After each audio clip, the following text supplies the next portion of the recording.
Bonjour et bienvenue à tous, où que vous soyez. Je suis très heureuse de vous accueillir, de vous accompagner lors de cette émission très spéciale à l'occasion des 210 ans de la marque Peugeot. 30 minutes ensemble où nous allons faire un voyage entre le passé, le présent, le futur, au cœur de la marque Peugeot. 30 minutes exceptionnelles, vous allez le voir, de richesse, d'émotion et d'exclusivité aussi. 30 minutes au terme desquelles nous consacrerons une séance de questions-réponses de 20 minutes. Vous pourrez alors poser toutes les questions que vous souhaitez. J'espère que vous êtes prêts. En tout cas, nous le sommes. Je vais tout de suite retrouver notre premier invité, Jean-Philippe Imparato. Bonjour Jean-Philippe. Bonjour Charlotte, bienvenue. Je suis ravie de vous rencontrer ici. Nous sommes à l'ADN, c'est le centre de design de Peugeot. C'est le cœur de la marque. C'est le cœur de la marque. Merci de nous accueillir ici. Je voudrais qu'on commence par un chiffre, 210. Pourquoi marquer ce 210e anniversaire et surtout pourquoi le marquer de cette manière avec cette émission très spéciale? Parce qu'il y a 10 ans, Charlotte, on a fait les 200 ans, le bicentenaire de la marque. Et on s'est dit, on va quand même pas attendre une centaine d'années de plus pour se reparler. D'autant que ces 10 dernières années, il s'est passé plein de choses dans la marque Peugeot. Cette marque a décollé, complètement changé sa façon d'aborder le marché. Et on s'est dit, voilà, on va se prendre un peu de temps pour examiner ce qui s'est passé depuis le 26 septembre 1810, ce jour béni où nous sommes nés. Alors, on ne va pas dévoiler tout le contenu de l'émission, on va se garder quelques surprises quand même, mais je voudrais que vous nous disiez en quelques mots quelle est la couleur de cette émission, qu'est-ce qui nous attend? Le plaisir, la passion. On veut se faire plaisir, on va vous amener, vous allez nous amener, en l'occurrence dans un voyage, depuis le début de cette marque jusqu'à aujourd'hui et probablement jusqu'à demain. Parce qu'à travers ce moment de plaisir, ce moment de passion qu'on va vivre ensemble, vous allez nous aider à imaginer ce que seront les 200 prochaines années de la marque Peugeot. Alors on a hâte, on va y aller tout de suite d'ailleurs. Jean-Philippe, je vous retrouve à la fin de cette émission, mais en attendant, si vous le permettez, c'est moi le guide, alors il faut que vous me confiez les clés. Charlotte, je vais le faire, je vais vous confier les clés d'un brin de notre histoire, un superbe 504 cabriolet qui vous attend en bas de l'ADN. Et vous allez cheminer avec cette 504 cabriolet magnifique et je vous retrouve en fin d'émission.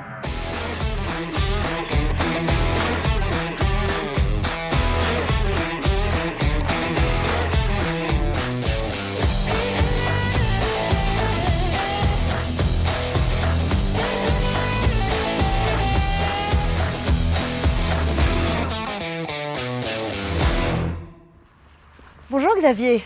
Bonjour Charlotte, bienvenue. Merci de nous accueillir ici, dans ce site, ce centre des archives de Terre Blanche. C'est un privilège, c'est même une exclusivité. C'est quoi ce centre des archives? Qu'abrite-t-il? Pour commencer, c'est certainement l'endroit qui est le plus proche de là où tout a commencé. Nous sommes à 3 km de ce qu'était le moulin de Soucratet, qui a vu en fait la naissance de l'épopée industrielle de Peugeot. Le site a été inauguré en 2010 pour protéger, tel un coffre-fort, tous les contenus patrimoniaux de l'histoire et de cette épopée. En 1810, tout a commencé et c'est ici qu'on va trouver les traces et les éléments fondateurs qui vont aujourd'hui donner naissance en fait, à une des plus grandes épopées industrielles aujourd'hui en France. Bon, alors je brûle d'impatience, donc vous m'emmenez?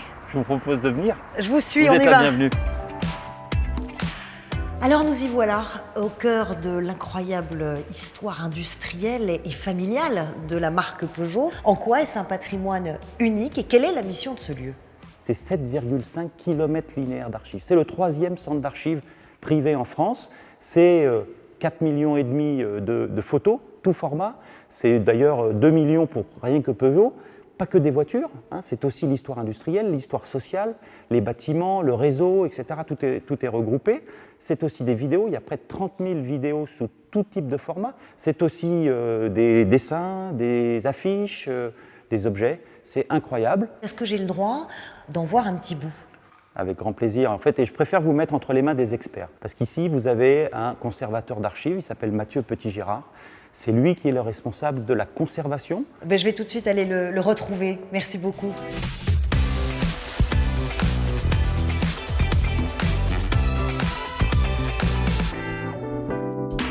Alors, grâce à vous, on a la chance de découvrir ces documents incroyables, uniques même. On va peut-être commencer par le tout début de l'histoire, là où tout a commencé. Tout à fait, donc on est le 26 septembre 1810 et on a donc un registre de comptabilité dans lequel on peut voir que Jean-Frédéric Peugeot, Jean-Pierre Peugeot et Jacques Maillard-Salin injectent chacun 10 000 francs de l'époque dans la nouvelle société donc, qui s'appelle Peugeot Frères Aînés et Jacques Maillard-Salin. Et c'est de là qu'on date le début de l'aventure industrielle Peugeot. Il y a une lettre qui est liée à ce document qui est assez particulière. Alors tout à fait, c'est la lettre par laquelle Jean-Frédéric Peugeot demande l'autorisation au préfet du Doubs de transformer le moulin familial de Soucratet en une aciérie. Alors on va faire un petit bond dans le temps, on est en 1941, on a ce calque, ce schéma d'un prototype de voiture électrique, voiturette même, c'est très étonnant. Alors tout à fait, donc on est pendant la période de la Seconde Guerre mondiale où le carburant se fait rare, il coûte très cher, et donc il y a plusieurs fabricants qui recherchent des alternatives, notamment Peugeot qui est déjà sur l'électrique à cette époque et qui va proposer une voiture électrique qui va être produite en 377 exemplaires. Donc la Poste, les médecins étaient à l'époque les destinataires de ces voitures qui étaient nécessaires.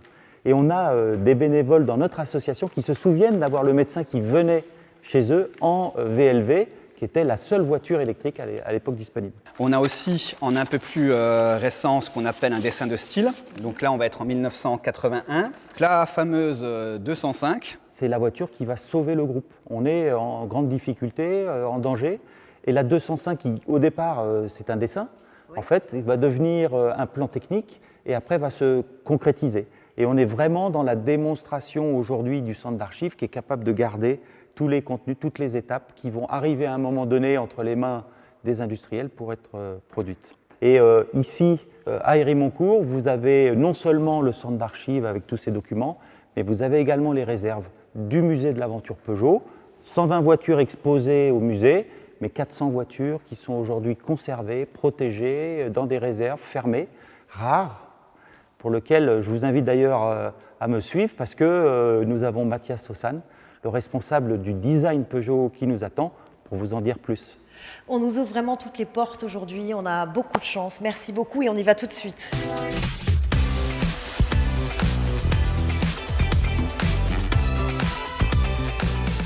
Bonjour Mathias. Bonjour.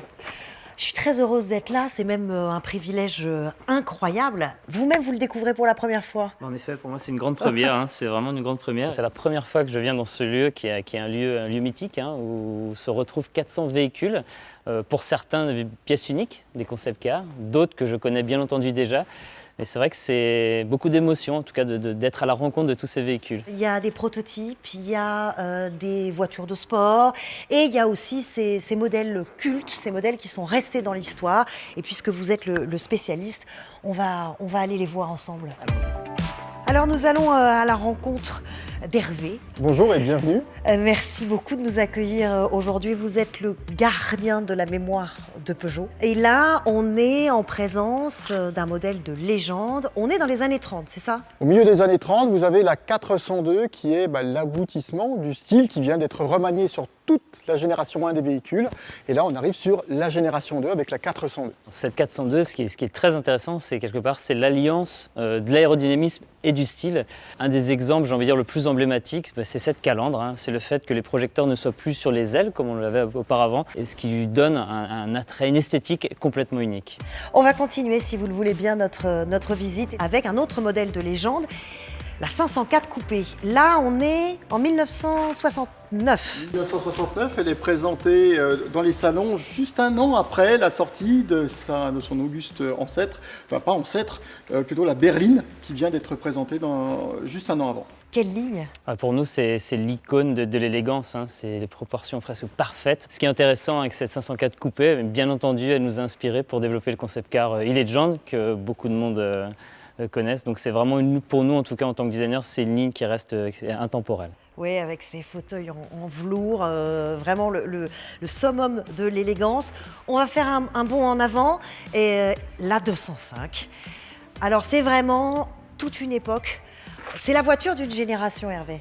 Oui, et en plus, elle est bien particulière cette 205 parce qu'elle arrive à un moment clé de l'histoire de la marque. Et en plus, comme toutes les planètes étaient bien alignées, La version compétition a été présentée à un jour de la version tourisme. Donc tout était là pour en faire un grand succès.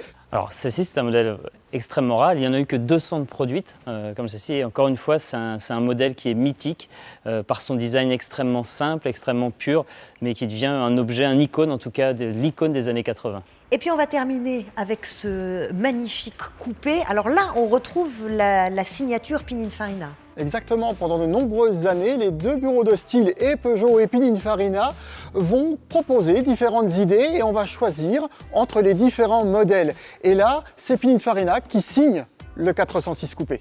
C'est un modèle haut de gamme. Qu'est-ce qui est intéressant au niveau du style avec ce véhicule? Alors, ce qui est intéressant en termes de style autour de ce véhicule, c'est qu'il devient intemporel. C'est une ligne extrêmement élégante, athlétique, et quelque part, c'est un modèle, encore une fois, qui nous nourrit, nous, toujours, en tant que designer. J'ai bien compris que vous aviez eu un petit coup de cœur pour la 205. Alors, oui, c'est vrai. Je vais vous proposer d'aller en conduire une. On y va tout de suite, merci.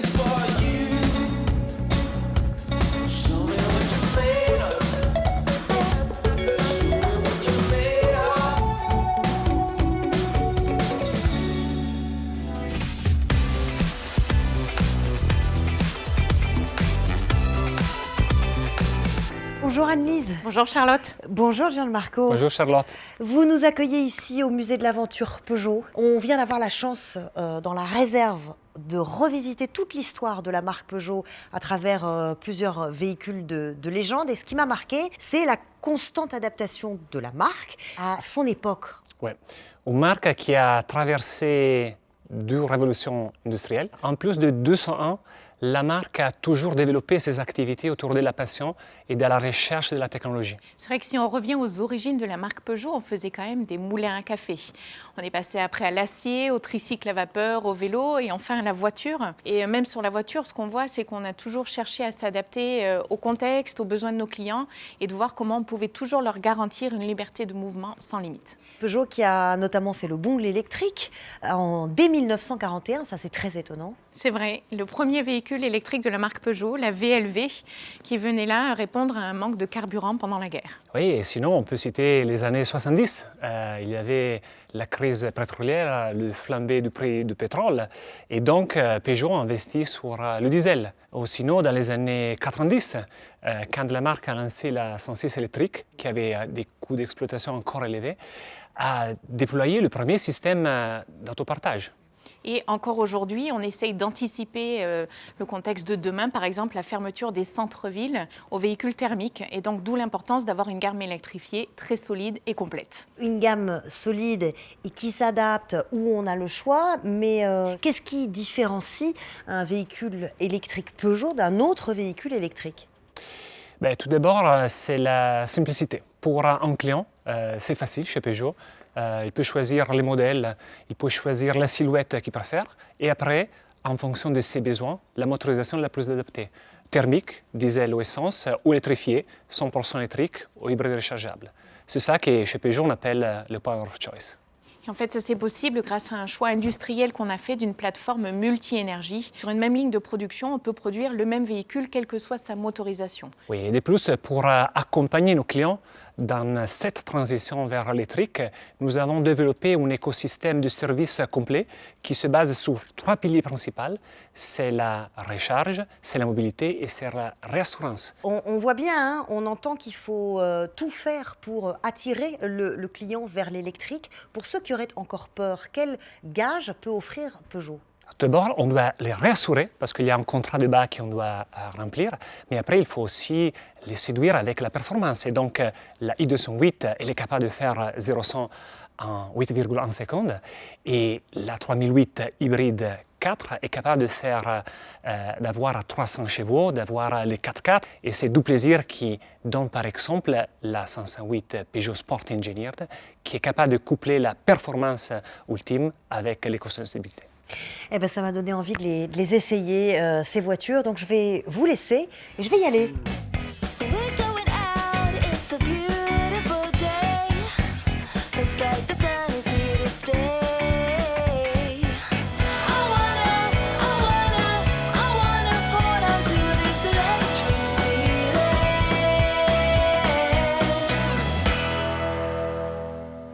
François. Bonjour Charlotte. Je suis ravie de vous rencontrer ici. Nous sommes à Versailles-Satori. Nous sommes au QG de Peugeot Sport. Peugeot Sport, c'est le département compétition de Peugeot. Alors, racontez-moi, qu'est-ce qui se passe ici?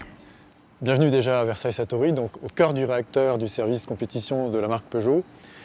C'est ici que l'équipe Peugeot Sport, que je dirige depuis 2019, développe et gère tous les projets sportifs de la marque Peugeot. Des projets qui vont des engagements dits usines dans des championnats internationaux, mondiaux, à des programmes qui sont destinés à des pilotes semi-professionnels ou amateurs, mais aussi des programmes de véhicules routiers haute performance destinés à nos clients. Moi, j'ai envie de découvrir tout ça. J'ai envie que vous m'emmeniez dans les coulisses de Peugeot Sport. Avec plaisir Charlotte, suivez-moi. On y va. Allons-y.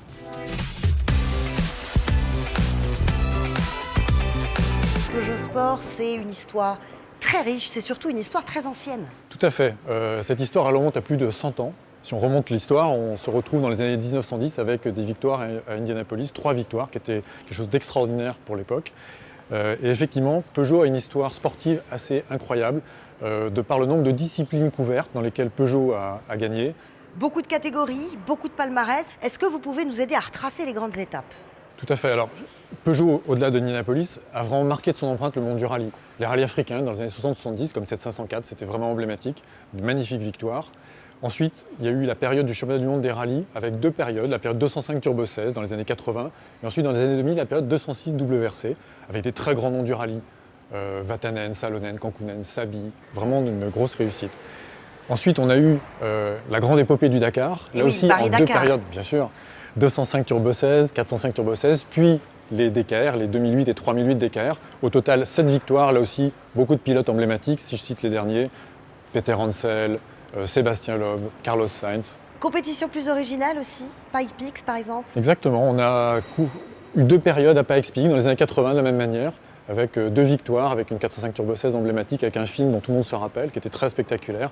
Et puis on y est retourné en 2013 avec le 208 Turbo 16 et Sébastien Loeb, là aussi victoire avec un chrono époustouflant dont tout le monde se rappelle, qui a fait un temps extraordinaire, qui a vraiment marqué l'époque. Des souvenirs très forts, mais évidemment, Peugeot Sport, c'est les grandes heures du Mans. Stéphane Sarrazin nous a fait la joie de venir nous rejoindre aujourd'hui. Merci beaucoup d'être là avec nous. François, je vais peut-être vous laisser nous le présenter, vous le ferez mieux que moi. Tout à fait. Donc, Stéphane, c'est un pilote remarquable. C'est un pilote qui a la particularité d'être brillant sur plusieurs surfaces. Pilote en Formule 1, pilote en WRC et pilote avec nous en endurance sur la 908. Stéphane a été membre de l'équipe sur toute l'aventure pendant 5 saisons. Je pense que c'était des grands souvenirs techniques, sportifs, humains qu'on a vécu ensemble. Oui, j'ai eu beaucoup de chance de piloter pour Peugeot Sport. 5 saisons avec la 908 au volant de cette voiture, avec mes collègues. Ça a été incroyable. On a gagné pas mal de championnats. On a vécu des choses de folie pour un pilote. Et en étant pilote français, rouler chez Peugeot, c'était génial. On a performé, on a battu tous les records. 3 pole positions, le record du circuit. Donc émotionnellement, c'était fort aussi. Et puis l'équipe a fait un boulot incroyable pendant 5 ans. La voiture a progressé à chaque saison. Voilà, donc humainement, c'était génial. C'était comme une famille d'être dans cette équipe. Quel souvenir. Merci beaucoup Stéphane d'être venu les partager avec nous aujourd'hui. Vraiment, merci. On va continuer notre récit, François, parce que ce n'est pas que de l'histoire. Peugeot Sport, c'est aussi de l'actualité, hein, aujourd'hui, en 2020. Tout à fait, une actualité immédiate. Cette actualité immédiate, elle est constituée par la 208 Rallye 4, qui est un véhicule compétition client destiné à de jeunes pilotes, de jeunes talents prometteurs. 208 Rallye 4 piloté notamment par Mathieu Franceschi. Alors on parlait de l'avenir, c'est la jeunesse, 21 ans et donc pilote de cette voiture. Merci d'être avec nous aujourd'hui. Ça représente quoi à votre âge? D'abord de piloter une voiture comme celle-ci et de représenter les couleurs de Peugeot Sport. Déjà c'est un rêve, et puis plus qu'un rêve parce que c'est un objectif de vie, parce que depuis petit mon rêve c'était conduire pour représenter quelque chose, et là Peugeot, une marque française avec une histoire énorme, je crois que je ne pouvais pas rêver mieux, c'est juste le rêve et un accomplissement de beaucoup de sacrifices. Peugeot Sport, c'est l'actualité, mais c'est justement se tourner vers demain avec des perspectives, avec des projets. Vous allez où? Les perspectives de Peugeot Sport, c'est un engagement dans les années à venir en championnat du monde d'endurance. On l'a annoncé, en 2022, on revient avec de grandes ambitions. Et la vocation de Peugeot Sport, c'est également de transposer ce savoir-faire, cette expertise sur des véhicules haute performance destinés à nos clients, comme la 508 Peugeot Sport Engineered que nous allons dévoiler.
Bonjour Laurent. Bonjour Charlotte.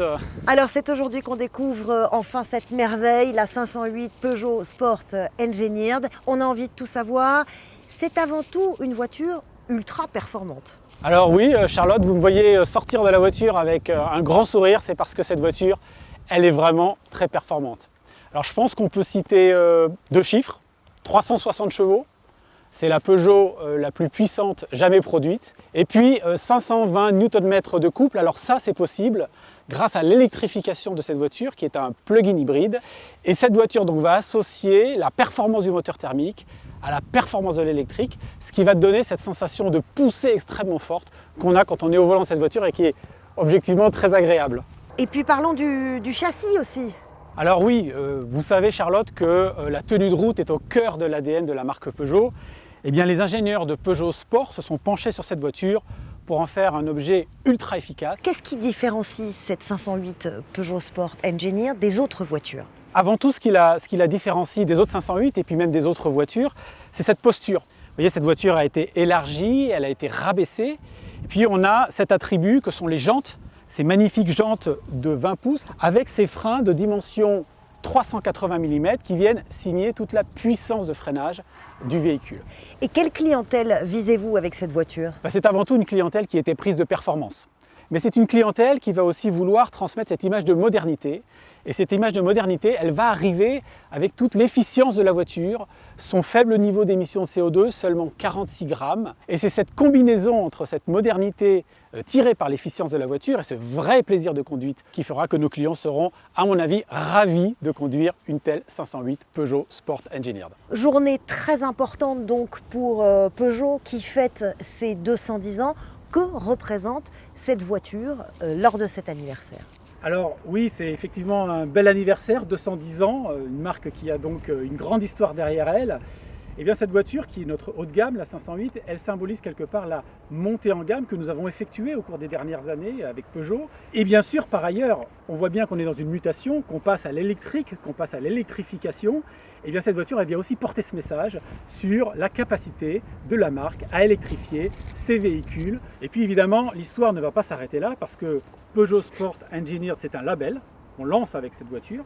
Mais bien sûr, il y aura des surprises à l'avenir. Alors je ne peux pas tout vous dire. Mais pour cela, je vous propose de retrouver Charlotte, Jean-Philippe Imparato à l'ADN. Eh bien, je vais y aller tout de suite. Et je vous remercie pour cette belle découverte. Merci.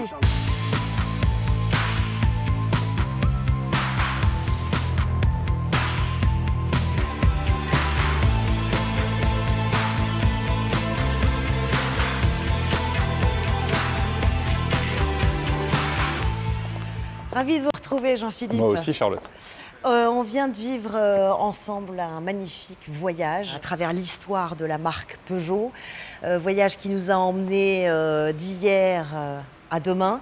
Qu'est-ce qui vous a marqué? Qu'est-ce qu'on peut en retenir? Charlotte, cette marque est indestructible. Cette marque est indestructible parce qu'elle est passionnée. Durant ces 210 ans, on a traversé un nombre d'épreuves absolument incroyables. Incroyables. de toute nature, technologique, sociale, sociétale.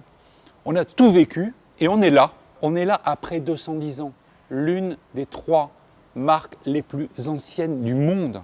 Durant toutes ces années, on a mis la marque au-dessus à la fois du produit, de ses dirigeants, de ses structures juridiques, voire même de certains États. Et c'est ça qui fait cette marque Peugeot. Une grande fierté, vous l'avez dit, et c'est d'ailleurs ce qui m'a marqué au fil de mes rencontres, c'est que la marque Peugeot non seulement résiste, mais se réinvente sans cesse depuis plus de 200 ans. À quoi va ressembler Peugeot demain? Alors, bon, on a vécu ces 10 dernières années des changements qui, de mon point de vue, sont de l'ordre du siècle. C'est-à-dire qu'on a fait un chemin en 10 ans assez extraordinaire. On ne va pas changer une stratégie qui fonctionne. Dans les prochaines années, on va continuer à faire quoi? On va continuer à faire monter en gamme cette marque. Parce que les clients nous le demandent. C'est le premier sujet. Le deuxième sujet, on va continuer notre bascule, je dirais, digitale, parce que c'est l'avenir, et électrique, parce que c'est ce que nous demande le monde. C'est ça qu'on va faire dans les prochaines années, et on aura toujours l'obsession de la qualité. Produit, service. Parce que celui qui nous fait vivre, c'est le client. Voilà Peugeot et son futur dans les prochaines années. Et on top de tout ça, on va se faire plaisir. Parce que pour nous, on ne se lève pas le matin pour s'ennuyer et on a envie chez Peugeot de se faire plaisir. C'est ça l'esprit de ces prochaines années. L'électrification, justement, vous en parlez. Pour résumer, on en est où aujourd'hui et on va où? Alors, on en est où? Réponse simple, on est dans le match. 7 lancements électriques en 2020 pour la partie des véhicules particuliers. Peugeot a un coup d'avance sur plein de gens autour de nous qui parlent de l'électrique mais qui n'en font pas. 508 Peugeot Sport Engineer, le premier applicateur de quelque chose qui s'appelle j'ai quasiment 400 chevaux sous le pied et j'ai moins de 50 grammes de CO2 en face de moi. C'est-à-dire que je sais conjuguer respect de l'environnement, plaisir et performance. Vous allez voir les prestations qui vont être ressenties par nos clients à travers cette voiture. Donc on se fait plaisir. Mais ce n'est pas tout. On se dit que Peugeot et le sport, c'est une longue histoire, et Peugeot et le sport, ça doit continuer. Donc on retourne au Mans, vous allez nous voir dans les prochaines années, on bosse comme des malades là-dessus, mais comme on a bossé sur le Dakar, comme on a bossé sur les rallyes, donc voilà le programme électrique, une réponse concrète, pratique, une réponse plaisir et une réponse sportive. Jean-Philippe, si on regarde hors de l'Europe, comment se situe Peugeot? Quels sont les projets, les objectifs pour demain? Je dirais être partout. On n'est pas suffisamment présent hors d'Europe, en dehors, je dirais, de notre camp de base. C'est quoi notre camp de base hors d'Europe? C'est l'Afrique, et l'Afrique du Nord en particulier, et c'est l'Amérique latine. Donc Europe, Afrique du Nord, Amérique latine, le camp de base, c'est bien, mais d'une part, il faut que je leur donne du matériel, et d'autre part, ce n'est pas suffisant. Donc, offensive internationale pour Peugeot qui commence dès ces prochaines semaines, des prochains mois, avec le lancement du pick-up Landtrek qu'on va mettre à disposition des pays, et un pick-up dans des pays hors d'Europe, surtout dans les pays dont on est en train de se parler, c'est absolument clé, qui va être suivi par une offensive véhicule utilitaire qui va supporter leur développement. Mais ce n'est pas tout. On va faire en sorte que la gamme que vous voyez en Europe, qui est absolument splendide, soit déployée progressivement partout dans le monde. C'est le cas en ce moment de la 208 qui a fait un carton en Europe et qui est en train de faire la même chose en Argentine puisqu'elle est lancée en ce moment. Elle va être lancée au Brésil. Elle est le cœur de l'activité industrielle de Maroc à Kenitra. Donc Peugeot et l'international, c'est une histoire longue, mais c'est une histoire qui va prendre une dimension qui va évidemment jamais se démentir dans les prochaines années. Jean-Philippe, on arrive au terme de cette émission. C'était un bonheur, c'était un plaisir de revisiter toute cette histoire et aussi de regarder vers demain. Merci beaucoup de nous avoir accompagnés tout du long de cette aventure. Superbe, j'étais ravi de vous avoir avec nous pour nous soutenir dans cette démonstration du 210 ans c'est quoi. Et je peux vous dire à titre personnel que je suis très fier d'avoir été celui qui aujourd'hui fête avec vous les 210 ans de cette marque que l'on confiera un jour à quelqu'un d'autre pour poursuivre l'aventure. Merci encore. Merci à vous.